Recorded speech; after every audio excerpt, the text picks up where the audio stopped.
Semuanya, perkenalkan nama saya Ita Puspita. Saya dari prodi S1 Baik, di sini saya akan melakukan presentasi tentang bentuk-bentuk plagiarisme. Di sini ada pengertian plagiarisme adalah perbuatan sengaja atau tidak sengaja dalam memperoleh atau mencoba memperoleh kredit atau nilai karya ilmiah dengan mengutip sebagian atau seluruh karya dan atau karya ilmiah pihak lain yang diakui sebagai karya ilmiahnya tanpa menyatakan sumber secara tepat dan memadai. Terus di sini juga ada jenis-jenis plagiarisme.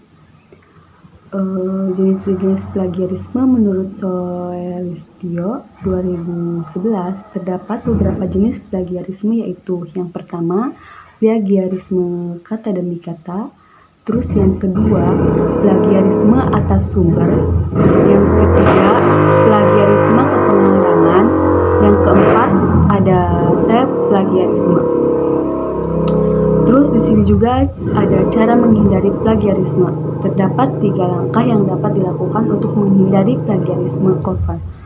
Yang pertama, menghindari pencurian ide dengan menyitasi sumber orisinal, sumber yang paling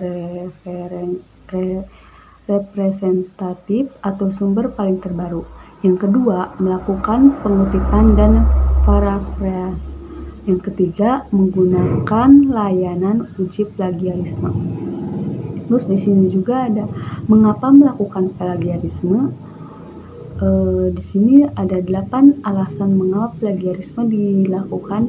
Yang pertama, informasi yang tersedia dengan mudah, terlebih lagi dengan adanya internet. Yang kedua, tekanan publikasi dari tuntutan akademik baik bagi dosen atau mahasiswa yang sedang mengejar target akademik. Yang ketiga, kurang percaya diri dan kurang terampil menulis seringkali terjadi pada penulis pemula. Yang keempat, menulis artikel terburu-buru dan di bawah tekanan. Yang kelima, kurangnya pemahaman dan kesadaran mengenai plagiarisme. Yang keenam, kurangnya kesadaran bahwa sekalipun orang lain memberikan teks orisinal, tetap tidak diperkenankan melakukan usaha penyalinan tanpa menyebutkan sumber orisinal. Yang ketujuh, beberapa penulis meyakini bahwa tidak masalah menulis ulang konsep atau data atau teks yang mereka miliki. Self-plagiarisme dan publikasikan sebelumnya tanpa melakukan penulisan sumber. Self-citation asalkan tidak menyalin karya orang lain. Yang terakhir, telah terbiasa melakukan plagiarisme, dipermudah dengan adanya komputer dan internet, serta pernah melakukan plagiarisme di masa lalu atau belum pernah tertangkap hingga sekarang. Terus di sini juga ada tipe-tipe plagiarisme. Tipe yang pertama adalah plagiarisme verbatim.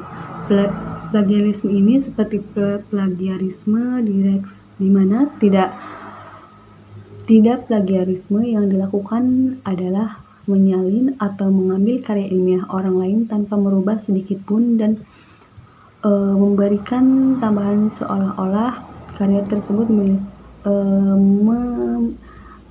tersebut miliknya sendiri. Dalam tindakan plagiarisme ini, pelaku plagiarisme dengan cara mengcopy paste dari internet yang kemudian dimasukkan pada karya ilmiahnya sendiri tanpa merubahnya. Terus yang kedua ini ada plagiarisme kain perca.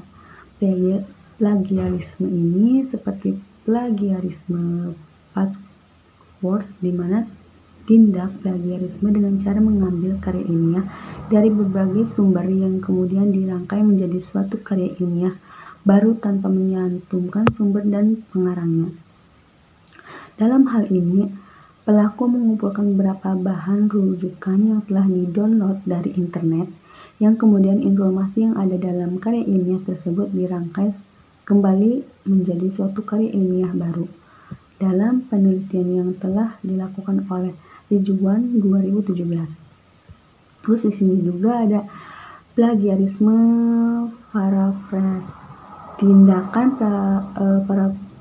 paraphrase sebetulnya menjadikan jalan keluar agar presentasi plagiarisme menjadi lebih rendah dengan cara mengutip dan mencantumkan sumbernya, akan tetapi pelaku tidak plagiarisme melakukannya dengan cara berubah kalimat asli dari tulisan orang lain tanpa membuatnya menjadi sebuah kutipan, dan juga dengan cara menerjemahkan suatu karya ilmiah ke bahasa lainnya tanpa mencantumkan sumbernya.